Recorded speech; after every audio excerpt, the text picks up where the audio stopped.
Hello, folks at YouTube. Welcome to the Essell Underscore News Hour for the week of 4/15, April 15th, one of those things. Welcome. This is going to be a hopefully weekly series where we run down through the week's headlines, watch a few trailers, get some takes, and, do the news rundown. So join us. We're going to start off with an Age of Empires 4 trailer, and let's get rolling. Yo, what's up, AT? How's it going? It's been good. We're going good. I'm excited to see this. So, Age of Empires 4, I don't know much about the potential for a fall 2021. Beautiful for a deadline. For a release date, I mean. But we have in-engine footage. We like to see that. That's always good to see. Used to play Age of Empires when you were really loud. Back via CDs. Absolutely. I played an enormous amount of Age of Mythology when I was younger. A little bit of Age of Empires 2, but mostly Age of Mythology. So a little bit of 3 as well. Engine's looking solid. Cleaned up the UI. I do like the very slim UI. We haven't seen like a major big name RTS release in a few years, have we? FF14? How is FF14 AT? Yeah, I played a lot of RCT2 as well. I mean, it's looking good. I love the different camera angles. Emphasizing the zoom is nice. The game looks really pretty. We've got Build a Wonder as an objective. That's always extremely fun. I'm not familiar with the competitive Age of Empires landscape. I played exclusively in the meta of you and your friends agree not to attack each other for 30 minutes.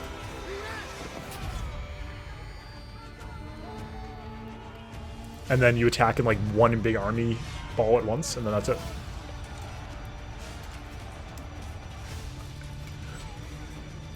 This looks like Age of Empires. Is sort of what I can say so far. What's up, Curry? Yeah, for sure, for sure. And like it's sad, it's a good genre. I just think we need more innovation. Is the long and short of it. And also MOBAs hit, and MOBAs tap into a similar vibe for people, I think. Feudal Age. We're getting, I think, a hint of the original Age of Empires leitmotif. That like core melody.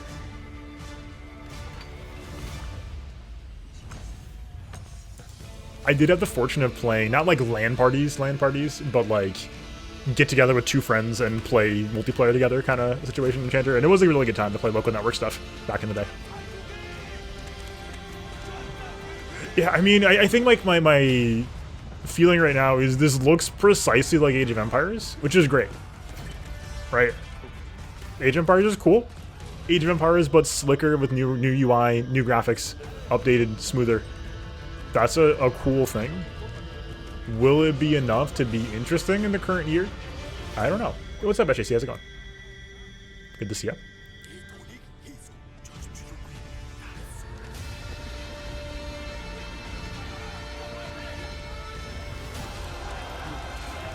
So yeah, my feeling so far is that Age of Empires 4. And my feeling is it looks like Age of Empires, and that's it. The person you saw at Curry was saying how micro-focus RTS players went to MOBAs and macro-focus went to 4X, and yeah, no, but that's a great point. The genre sort of split into those 2 areas, and because 4X has been stronger than ever the past few years, 4X and tactics games, especially. But RTS proper, I think, to your point, has migrated to MOBA, which I think sort of makes sense as a genre evolution, but...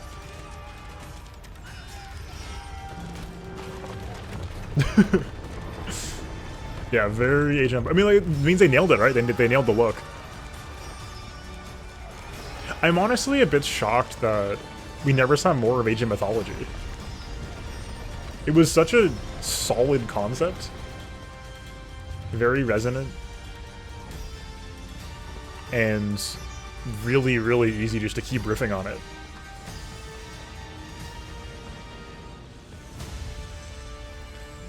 Okay. I mean, like, I don't want to, like, skip the whole thing, but it seems to just be the same thing repeatedly. So, I mean, we're only a minute left, so we'll watch it through. But this does appear to be Age of Empires. I'm just shocked that there's no, like, new feature highlighting. This appears to just literally be new Age of Empires. again, it looks pretty. I love the engine. I think the art style is fantastic. Got a great mix of focus towards realism while still maintaining a very RTS-friendly rendering style that's gonna not be too brutal to render. A little bit of that Civ style, not quite painted look, but, you know, we should watch Baba get too.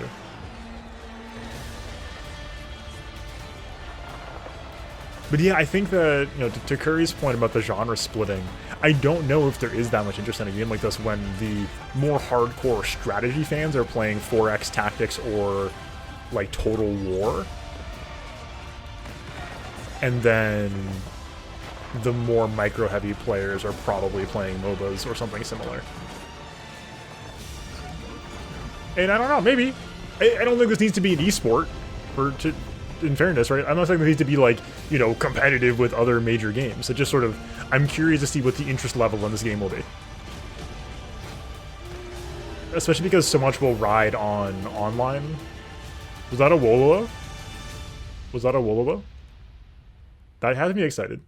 What's up, Trash? I have historically, but... Okay, so yeah, I think, you know, the general take on this is just going to be, it looks like more Age of Empires. If you wanted that, here it is. Yeah, I think nothing really grabbing me in terms of exciting new stuff. So let's keep that in mind. But we'll run down with our next news headline. The next thing we got is, this one's not news proper, but I thought this was a very, very funny bit here. In that, I believe it's been, I'm trying to figure out when it was first heard, but given how old Guild Wars is, this is probably decades old, but there was finally a weapon found in Guild Wars that was apparently in the game since either launch or a very long time ago. And devs, as of April 2021, were sort of referencing it on Twitter, and the community appears to have, and I should be able to link these all in the description of the video at least. If you want it on stream, let me know and I can drop a link. But this whole thing was a great write-up on the Guild Wars subreddit of this pretty important community moment. So it required like several layers of like buffs on a character, on your character, while doing a bunch of other random things. You have to, you know, the player who found it just posted it saying, hey, this is what happens. You got to go solo. I don't know what any of these things mean. I played Guild Wars once in like 2010. You got to get luck from fortunes, God's favor, cupcakes in front of the guy. There's a whole bunch of stuff happens, and then you get a sword that has never been dropped in the game before. That's cool. I do think it's interesting when like there's historic MMO moments and stuff like that. So that's wild. Good for the Guild Wars community. That's a very fun thing to do. This one actually there's been a Mario World, not Mario World, a Super Mario Bros. World record. It was a very significant one. I'm not deep enough in the SMW community. Not SMW, sorry. I am familiar with SMW, but not SMB original enough to like give you the full rundown on that. But the TLDR is new world record, very exciting, good stuff. Similarly to the rundown for Guild Wars. Yeah, exactly. The same thing happened here in Homefront Revolution, the game I didn't know existed. Apparently, as a joke, they dropped the entire code for Time Splitters 2 in the game, and no one found the code for it until apparently a couple days ago, when these are the codes to unlock all of Time Splitters 2 in 4K inside Homefront Revolution in an arcade machine. Which is another just like incredible. It's apparently fully playable. Absolutely wild. Absolutely wild. This was like just like a super fun couple Easter egg bits of news, which is always, you know, small on the scale of industry stuff, but really, really funny Easter eggs. And yeah, apparently this happened. And so it's like a lot of details for how sort of the source code got into the game and how it made it here in the first place. And some stuff about if you fall to the Twitter threads, there's just details about Time Splitters development itself, which is really interesting to read about. So if you want to read more about that, there's a lot of here. Really, really funny. Love it. So up next, back to more releases news. Oxenfree. I have not played it yet. I'm looking forward to playing it. I don't know much about it, but hey, Oxenfree. Sequels was confirmed as of, I believe, last week's Nintendo Indie World. So let's check it out.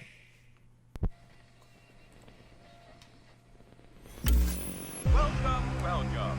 First, we're gonna have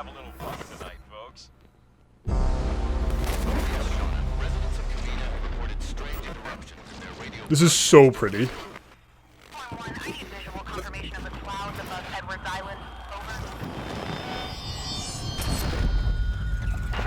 Is leave possible? Hopefully. Riley, come in, Riley. Ooh. Can you hear me? Riley? Riley, are you there?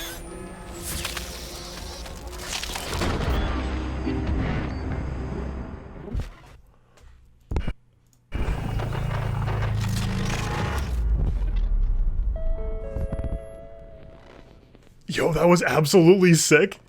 Okay, so a lot of really cool stuff going on there. We had a lot of really cool puzzle design, I thought. Really slick UI here. Like, this is such a slick puzzle design.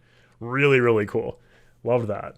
Like I said, I know nothing about Oxenfree, so I don't really have much to say about how this relates to the first game, but I love the aesthetic here. I love the puzzle vibes. This is super cool.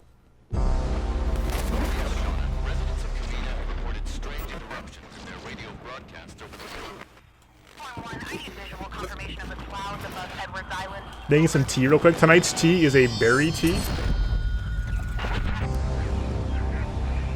Oh, and it's very tasty. Riley, come in, Riley. Okay. Thank you for letting me brew the tea. Basic puzzle design aesthetic expanded from the first game. Fantastic.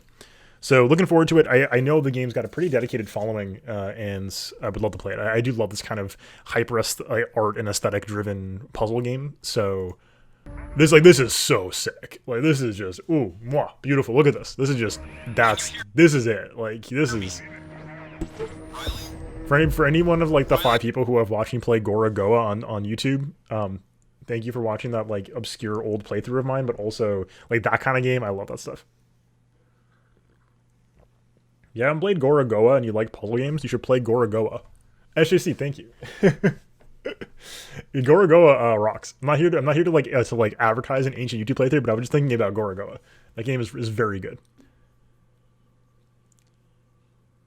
Oxenfree trash or the other? So this one I have not seen or not read much about. And stop, please stop. I don't want to talk about this. I don't want to talk about it. Okay. But I saw this headline come through and I was like, yeah, all right. Okay. Yeah. This is, I don't want to talk about it. Anybody who I have a long history with the Bioshock franchise. Love the games to death, very frustrated by them, and open world is not the direction I would, Exciting prospects for a new Bioshock game, of course. Very exciting. But do I have a single video, Rex? I should make a video about Bioshock. Yeah, I should do that. Get it all down on paper. Like really run it through. That would be a good idea. So interesting. This one I really need to get some more depth on because this is still very confusing to my knowledge. Sorry, look at the music, a little bit of soothing music here. Today's tunes provided courtesy, as usual, of Overclocked Remix. This is the 25-year Legend album, 2011, a Zelda tribute album.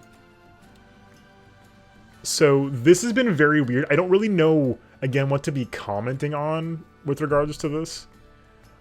But the long story short is it is a fairly disturbing pattern among consoles. Most people who are involved in playing games and care about games, I should back that up.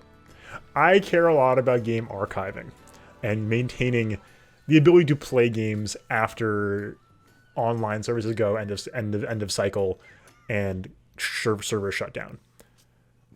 Weirdly, this is causing a lot of problems. So long story short is the headline that as the PS3 servers are shutting down, they're sort of moving to end of life the store.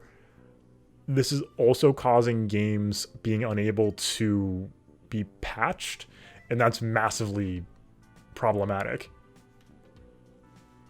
And so this is very weird. I guess I don't really know what to say about this other than if this is Sony doing anything, don't do this. You should instead support PS3 patching. So yeah, it's I think very frustrating, very sad. The PS3 and PSP storefronts are closing in July and Vita in August, which makes sense. This has been known for months now, I believe. But this is very disturbing, especially if it does cause games to become unplayable. So very concerned about this. We'll keep an eye on this story as it evolves and if there's going to be any more developments on this. But very concerning. Disables content entirely in some cases. And it sort of is the thing that a lot of people have been talking about for years, which is to say that a lot of people have been very concerned that the hyper online nature of games in the modern era and always on DRM and things like this are going to restrict our ability to play games. If developers stop supporting them, they go away. And while this has been most notable historically through stuff like MMOs being shut down, several times community efforts have been able to sort of revive those MMOs. But if a game requires servers to any degree to operate, and those servers shut down, we can't access that media anymore. Like Toontown, exactly. I was thinking of exactly that. I should say that Toontown. I think Age of Heroes, right, was the other big one that got like a big community revival project as well. And thankfully, those revival projects exist. But if there's major games that people want, that Toontown, I'm sure could be something worth studying. It's a game that came out in a very particular time period, and it's hit mass market, and the fact that it's just sort of gone is a problem for both studying games and for people who just want to play it. It doesn't have to be this high-minded academic thing. It can just be like, I felt like playing Toontown, and you can't. And that's sort of a very weird thing, given how accessible most other digital media is. It's outside of, old film, most film and TV can be accessed digitally, and you can preserve it very easily because the way we access it is very straightforward.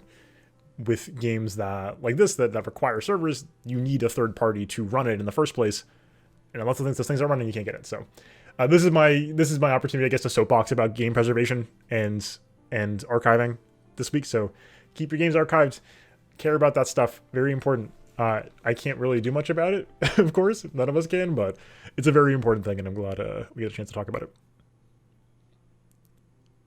This one, not really much of a news. This is just a GIF. But just noting that Mass Effect has gone gold. It's coming out soon. If you're interested in Mass Effect, Legendary Edition features the trilogy. Very exciting. Looking forward to giving it a shot myself. I just played 3 earlier this year. Late last year. And very exciting. After July, it'll be impossible to play and buy Persona 3 legit. That is really sad. I want to do that. I don't know when I'm going to do it.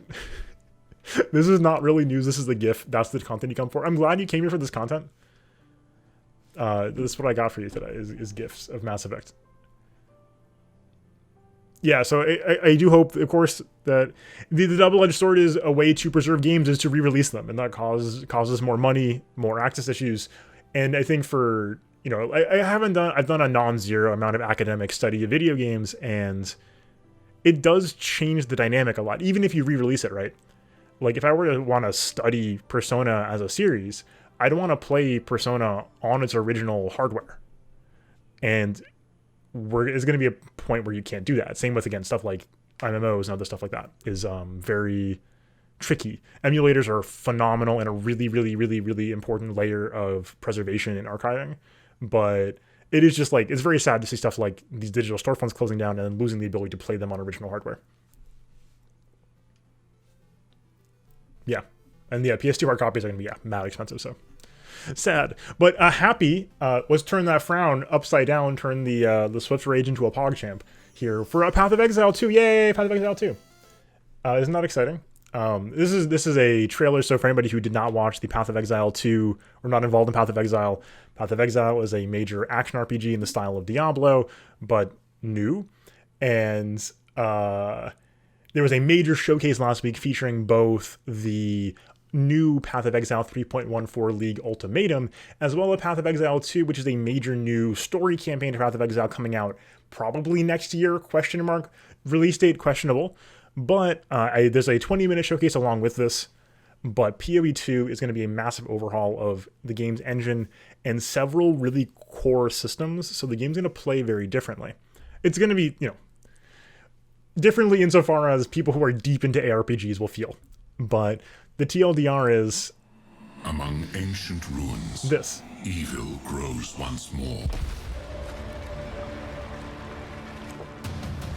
The seed of corruption advances, Sorry, I want to make sure we're on 1080p60. spreading dread and despair. We must give chase.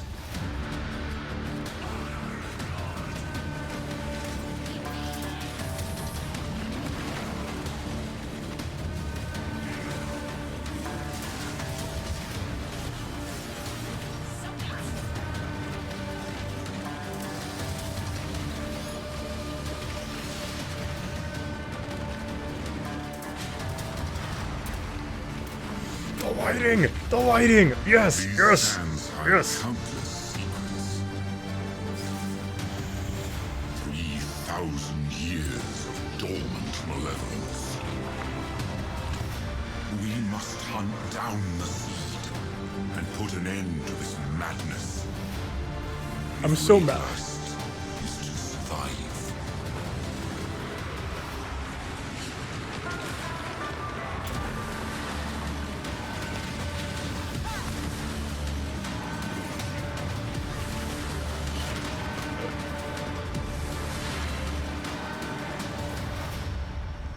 I'm so proud of them. Man, I've been playing Path of Exile 2 for, I think, almost 5 years now. I've got over 1,000 hours in it. Like, I'm deep in this one, so I can't claim to be able to do a, detached perspective on this of any kind.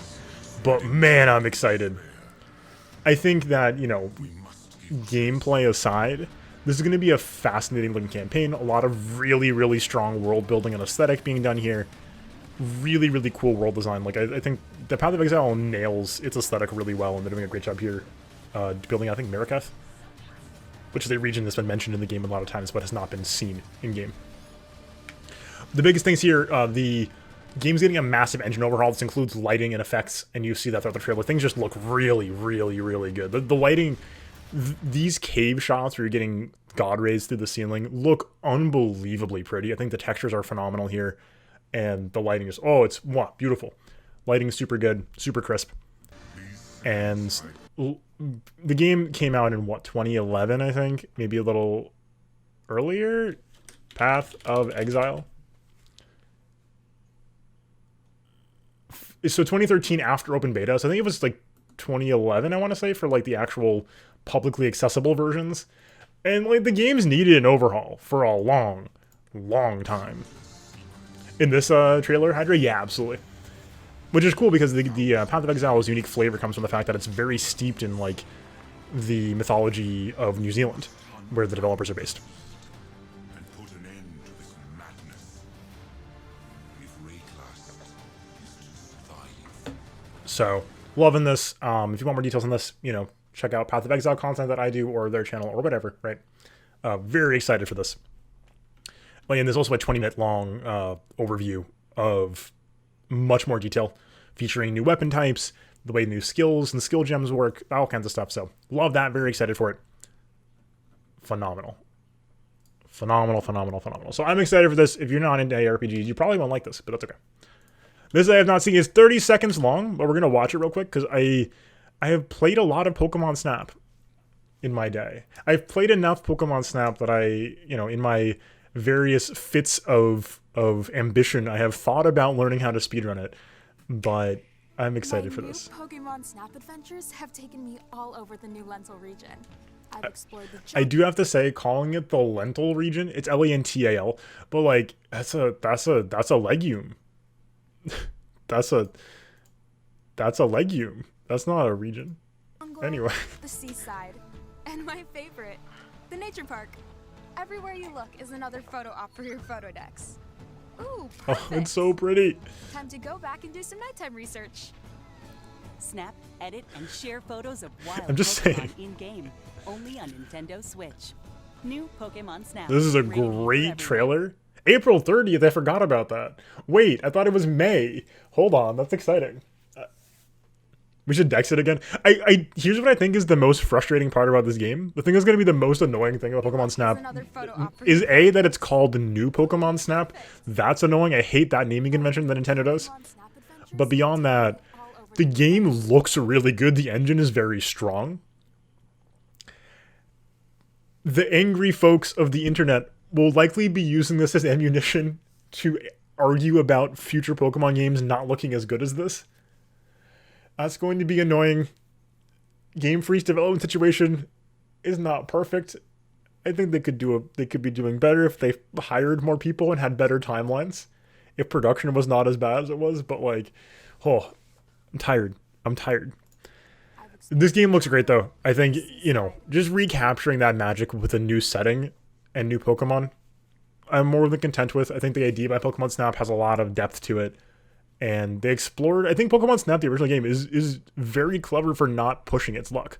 Like, they didn't push Pokemon Snap to be this super long experience where you get to play it for 40 hours, because that really wouldn't work.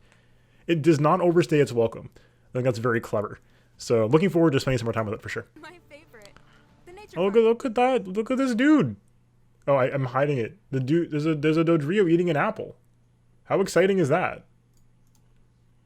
Like, what's better than this, right? Can you do better than that? Like, look at that. Yeah, no, for sure. Like I genuinely would have been satisfied with a re-release of the N64 version with like upscaled graphics for the for the Switch, because you could do the Switch, right? That'd be cool. Anyway, yeah, there's not much to say about it. It's Pokemon Snap.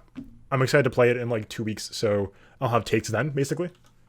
Looking forward to it, though, for sure. Everywhere you look is another photo op. All right, this one we'll do that last actually, because that'll be probably one of the more exciting for folks who are into it.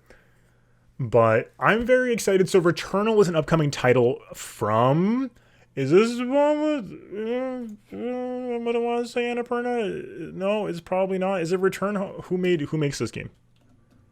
Who makes it? Oh, right, Housemarque. It's Housemarque, right? Is it Housemarque? Yeah. Very big shmup developers. And I was like, the shmup developer's making a weird third-person action game. I don't want to play that. That's kind of weird. It looks kind of like whatever. It's a AAA game. Whatever. It's a roguelike. We found this out in the last Sony showcase that I was featured in. It's like a roguelike. And all of a sudden, you have my attention. Because this appears to be a game in the... I shouldn't say it's just a roguelike. It appears to more be a game in the vein of Remnant from the Ashes, which is a very, very clever game that staples a lot of the roguelite genre onto the shooter genre with a couple injections of Souls-like DNA as well. And getting more stuff in these cool hybrid genres, and I think most importantly, pulling that all-important roguelite formula in here is very, very clever. So looking for, and this game has a good aesthetic too, for what it's worth.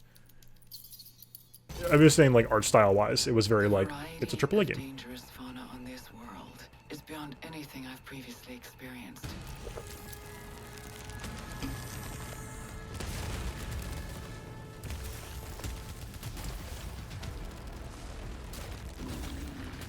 That movement skill looks very snappy. We got some cool aliens in this trailer. I do like that about it. Encountered such hostility. I am more eager to hear more about the story structure. Oh, I'm sorry. Yes, I didn't realize I was blocking the names. Thank you for the reminder. I gotta get more layouts for this the news hour.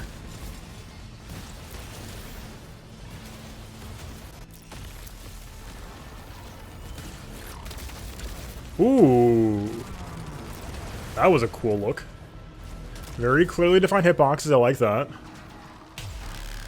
It's got... At risk of being like a parody of myself, it's got like a little bit of a Risk of Rain look to the combat. Could have caused any intelligent life to become... Like a lot of projectile focus, but very clearly defined AoEs to be, you know, dodging through.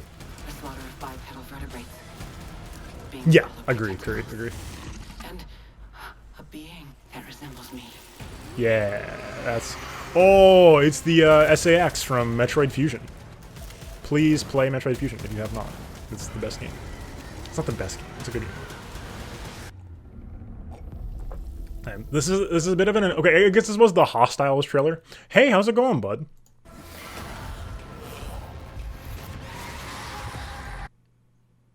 Oh, really? Why is everything coming out at the end of March? I didn't realize this. I mean, April. I genuinely didn't realize this. yeah, so we're gonna play this on stream. The thing I'm the most excited about for this game is the story structure. In the last showcase, they teased that you'd be getting story chunks basically at random as you progress through the game as like a node, because you're going from area to area like in a roguelike where you're sort of getting a branching path and you say, hey, I'm gonna go to this area, not this area, picking up items and upgrades and then going to the next area. So one of these chunks will be memories from the main character's past. I know there was a scene they included in the trailer, which showed the main character's, I think, childhood home, and we had a little bit of like a PT style suspense sequence in the house. And so I'm super excited about that kind of narrative structure, because that was, I think, some of the coolest parts of both Remnant and similar games, where trying to weave in roguelite mechanics with narrative is like a really good place to take the genre right now. Hades is one of the best games I've played in a very long time, and it does that sort of beautifully. And doing that in a much more modular way sounds very interesting. So, and Housemarque has got the like action game chops, like, you know, seeing that big swath of not quite bullet hell, but similar style of Bullet Rain is a very shmup looking game. So it's very cool to be seeing them taking their shmup pedigree to a third-person action game. I'm very excited for this.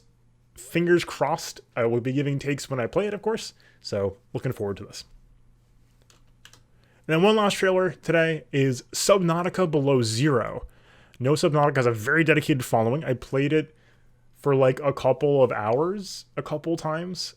I once started a YouTube series of it that I then got sidetracked. I'm not big into survival games. I like the idea of them, and then I don't like playing them on average. Occasionally I'll find one, but so maybe it's Subnautica Below Zero. This is, to my understanding, an actual sequel to Subnautica, not an expansion or a DLC. Once.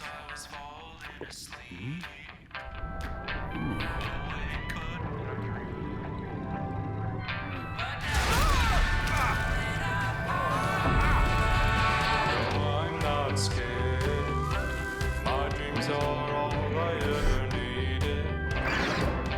She told me what I'd see.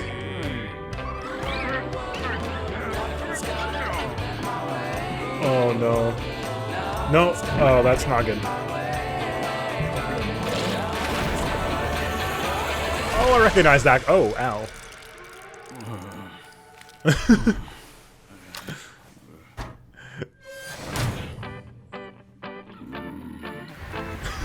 I like this dude.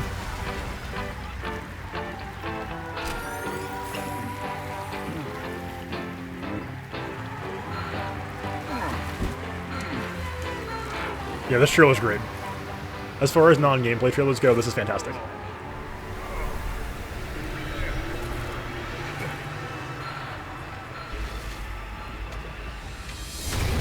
Ooh, okay.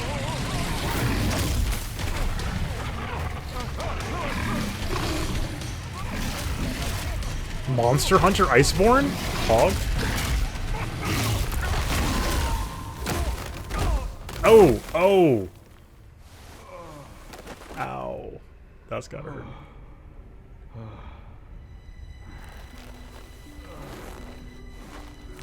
Oh, there's like lore in Subnautica, right?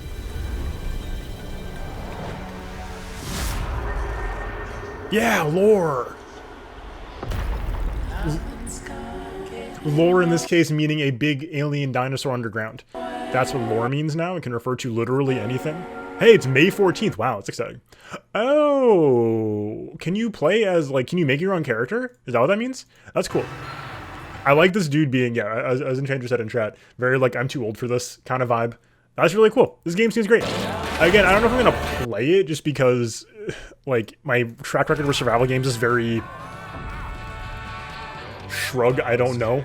But teasing a lot of nice mechanics, returning mechanics, some new stuff, brand new Arctic zone, right? Adding a new biome to a survival game sounds like a small addition, but man, it adds such a layer to it. So very exciting. It looks like good stuff. It looks like good stuff. Yeah, I was stressed. The water, oxygen stuff, maintaining the big bendy straw up to the surface, very stressful. Very stressful. So that's what I got for takes and news today. If you're on the stream with me, don't go anywhere. We're going to do more stream right after this. But if you're watching on YouTube, thank you very much for being here. Hopefully you enjoyed. If you did, consider subscribing down below to the YouTube channel or dropping by the Twitch stream, which runs every night, Sunday through Thursday, 8 p.m. Eastern, twitch.tv/Essell_TV. These are going to be planned to be on Thursdays, the news hour. So come on by for more, and hopefully I'll see you live sometime soon. Until next time, enjoy yourselves. And peace.